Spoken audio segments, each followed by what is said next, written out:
जोड़ने का काम भारतीय जनता पार्टी करने जा रही है। और इसीलिए मुझे लगता है बीजेपी को अपना नाम बदलकर बेचे जाओ पार्टी कर लेना चाहिए। और ये कारण है कि हम इसको बेचे जाओ पार्टी बुला रहे हैं। अब पता चला है कि सरकार ने यह निर्णय लिया है कि जिन सरकारी बैंकों को वो बेचेगी उसमें से पूरी तरह अपना शेयर बेचकर निकल जाएगी। ये वो सरकारी बैंक है जिसमें पहले 51% होना चाहिए था, फिर ये बात हुई कि 26% स्टेक हो। अब ये बात है कि सरकारी बैंकों को पूरी तरह बेच दो।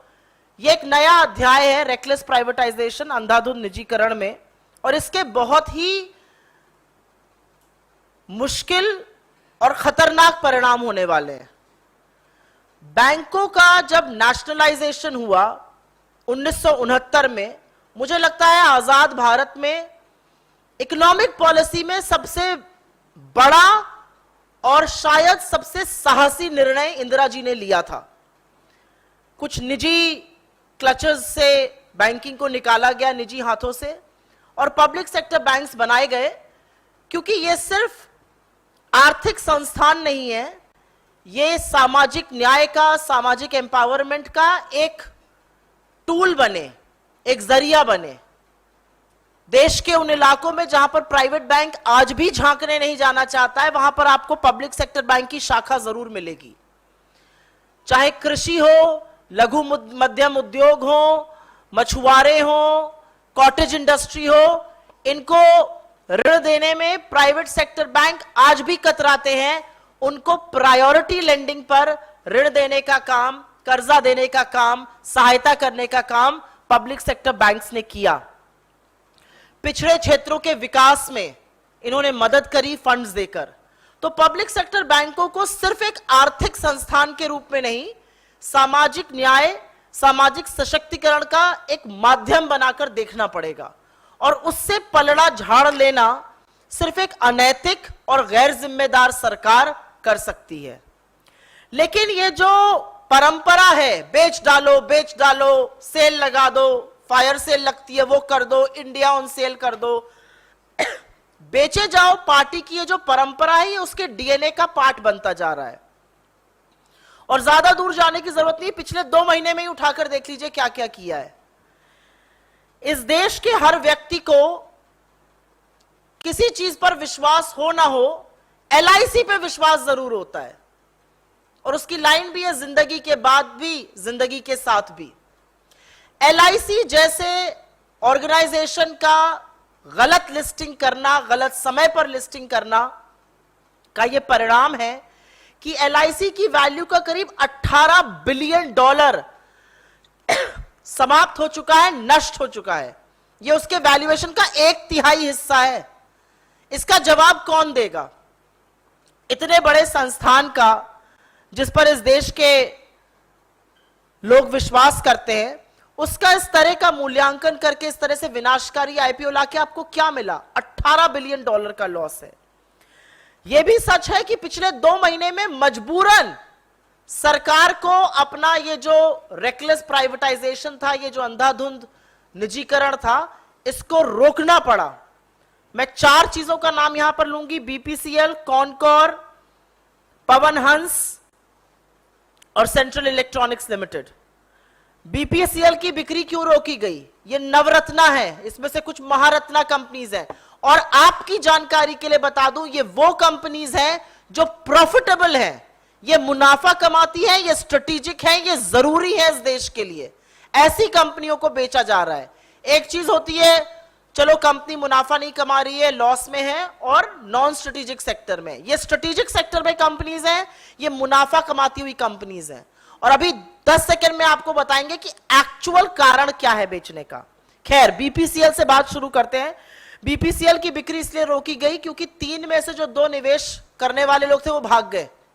उनको इस सरकार की नीतियों पे विश्वास नहीं है, उनको जिस तरह की ये कानून नियम बनाते हैं उस पर विश्वास नहीं है, तो बीपीसीएल की सेल को रोक दिया गया। पवन हंस लिमिटेड, चाहे ऑफशोर ड्रिलिंग हो, तेल ढूंढने के लिए जो ड्रिलिंग करी जाती है, चाहे बॉर्डर एरियाज में आवागमन हो, सेना का, बीएसएफ का, फोर्सेस का, पवन हंस बहुत काम आता है। पवन हंस की 51% भागीदारी एक ऐसी कंपनी को बेच दी गई जिसके खिलाफ एनसीएलटी कोलकाता ने फैसला सुनाया हुआ है, क्योंकि वो दिवालिया कंपनी के लिए अपने जो एक कमिटमेंट था उसको पूरा नहीं कर पाई थी, ऐसी कंपनी के लिए बेच दी गई। सेंट्रल इलेक्ट्रिक्स लिमिटेड, ये साइंस एंड टेक्नोलॉजी मंत्रालय का एक पीएसयू है, क्रिटिकल मटेरियल प्रोवाइड करता है डिफेंस को, एनर्जी डिपार्टमेंट को, एनर्जी प्रोग्राम्स को इंडिया के, और रेलवेज को। सिवियरली अंडरवैल्यू किया गया, 100% इक्विटी एक ऐसी कंपनी को बेच दी गई जिसका कोई साइंटिफिक बैकग्राउंड नहीं था और भाजपा के पॉलिटिशियन से उसके लिंक्स थे। जब पता चला कि दो बिडर के ही आपस में संबंध हैं तो उसको रोका गया, और ये भाजपा से लिंक्ड लोग थे। और container corporation of India, Concor, जो रेलवे का एक पार्ट है, कांग्रेस ने इसी प्लेटफॉर्म से उसके खिलाफ लगातार आवाज उठाई थी। एक बैकडोर अरेंजमेंट हो रहा था कि कैसे उनके द्वारा अर्जित उनके जो लैंड पार्सल्स थे उसको एक प्राइवेट कंपनी को दिया जा रहा था, बिना किसी मूल्यांकन के, बिना किसी पैसे को लिए, उसको भी रोका गया। तो पिछले 2 महीने में एलआईसी का सर्वनाश करने के बाद पवन हंस, कॉनकोर, सीईएल और बीपीसीएल की सेल को रोकने पर विवश हुई है ये सरकार। लेकिन अब असलियत जाननी जरूरी है। असलियत यह है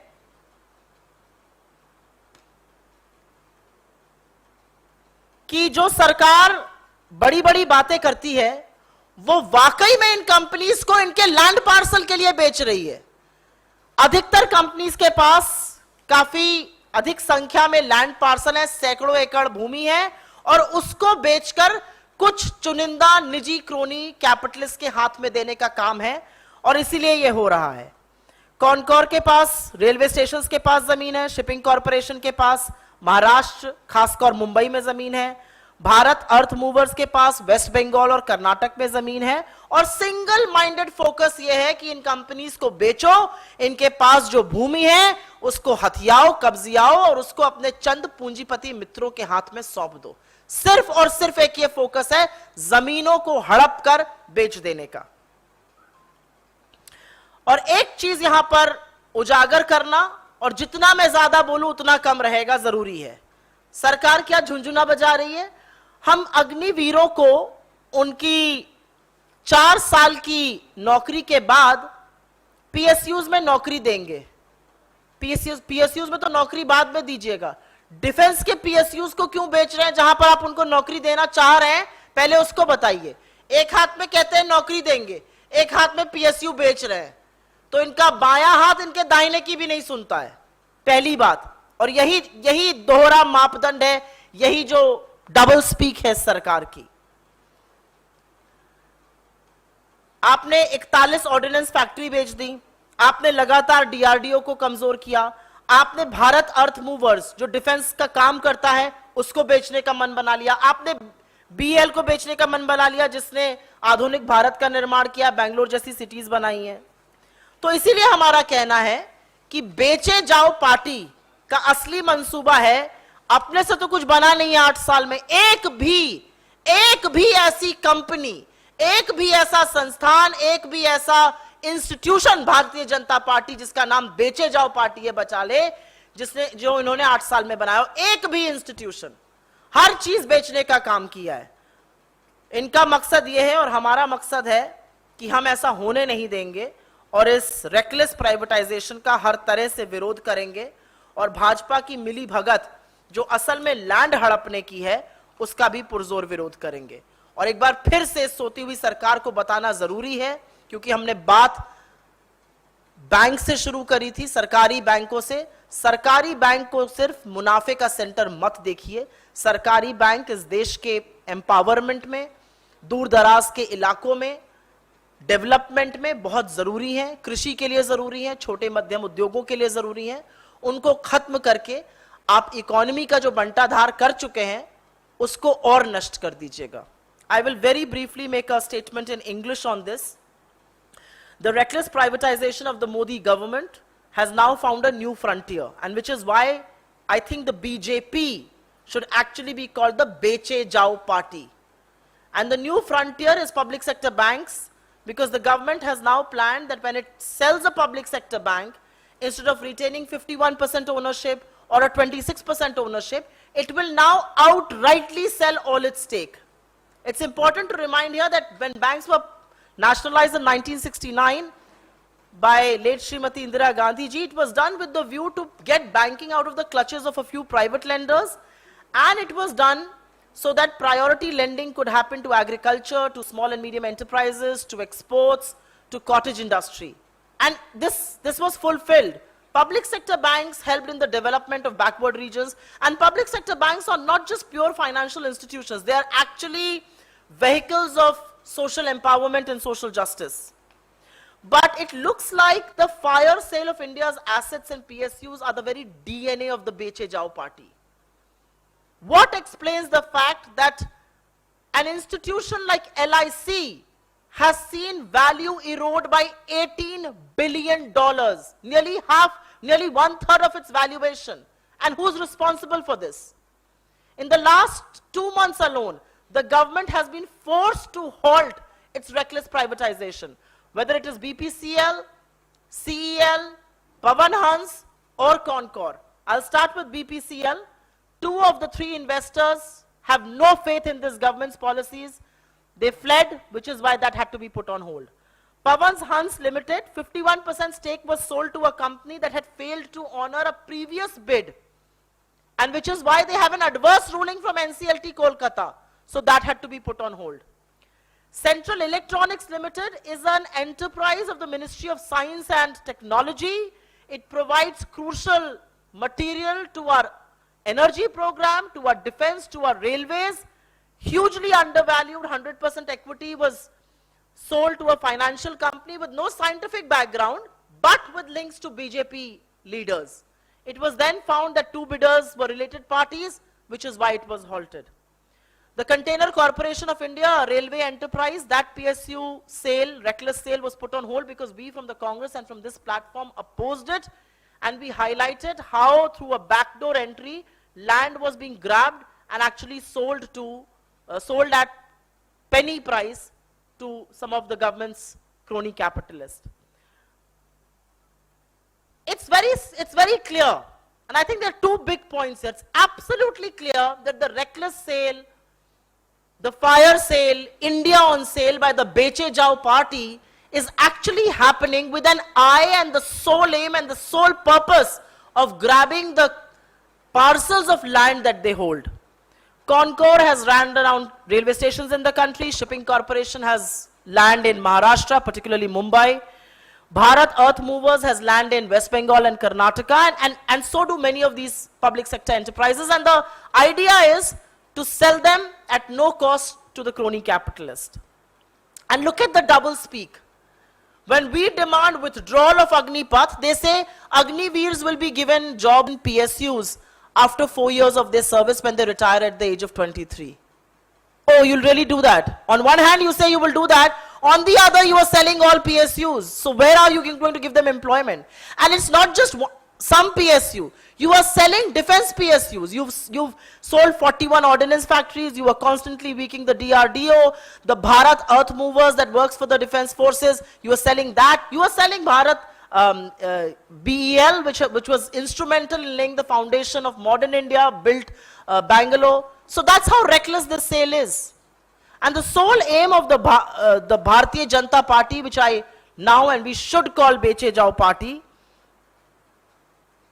is to put India's assets on sale at no price, and we in the Congress will oppose it. However, I think the question that must be asked of the Beche Jao party, sell what you have made.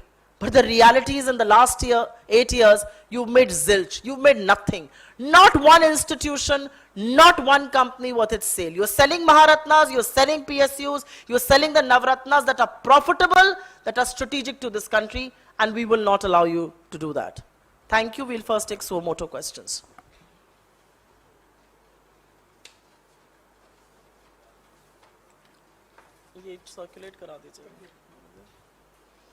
Any questions on this?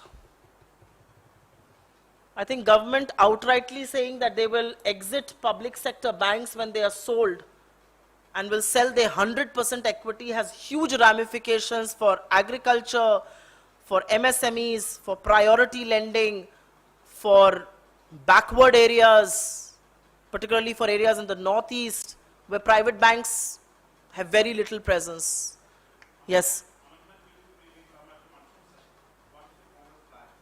We're going to oppose it, and we hope that the government is going to have a rethink, because it's not just us, experts of the Indian economy, people who understand the repercussions of doing this for public sector banks have all warned the government that this will be a suicidal move. You cannot.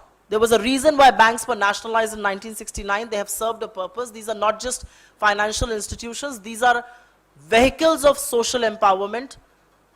Please don't be reckless. Please do not put India on sale. You've not built a single asset worth your name in the last 8 years. You're only selling what was built by previous governments, particularly the Congress governments.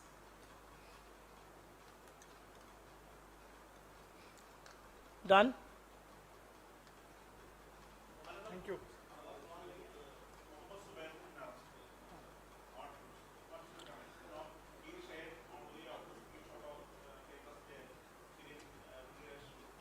Look, without getting into the legalese of it and without getting into what was shared and what was not shared, I think the big message is that perpetrators of hate speech, perpetrators of hate will get political patronage, they will be out, whether on bail or otherwise, and people who report that hate, people who report those hate speeches will be behind bars. This is nothing. This is nothing but a message from the government, and I may say a coward government, telling people, and what was his fault? He was basically, each time they were spreading fake news, he would break through that and tell us the truth. What was his fault? He was bringing the truth to us. He was reporting hate speech. And this is nothing but a lesson for the others, trying to send a message that if you do this, this is where you will end up. But I think as my leader says it, you may try and silence one person, but there are 1,000 others who will speak. And I will repeat this in Hindi. क्योंकि ये जानना जरूरी है, ये बोलना जरूरी है.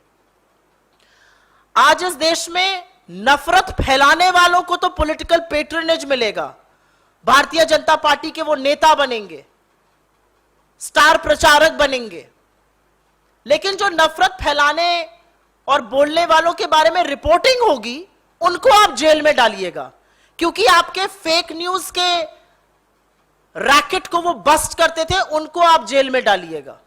और ये कुछ नहीं, ये एक डरपोक और कायर सरकार की निशानी है.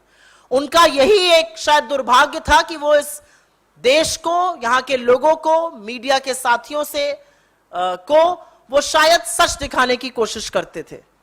पर आप सच की आवाज, एक आवाज को दबा सकते हैं, आप सच की तमाम जो उठती आवाजें उनको नहीं दबा पाइएगा.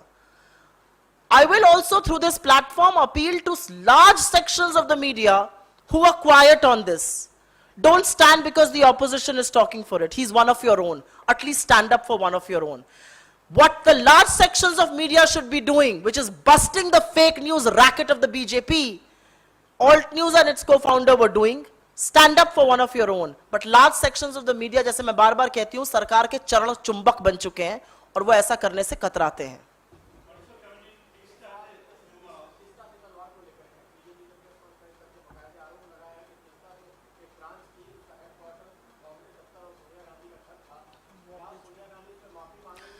मुझे लगता है इस चीज का जवाब हम पहले भी दे चुके हैं. भारतीय जनता पार्टी के व्यर्थ के एलिगेशंस का, मूर्खतापूर्ण बातों का इस मंच से मैं क्यों जवाब दूं?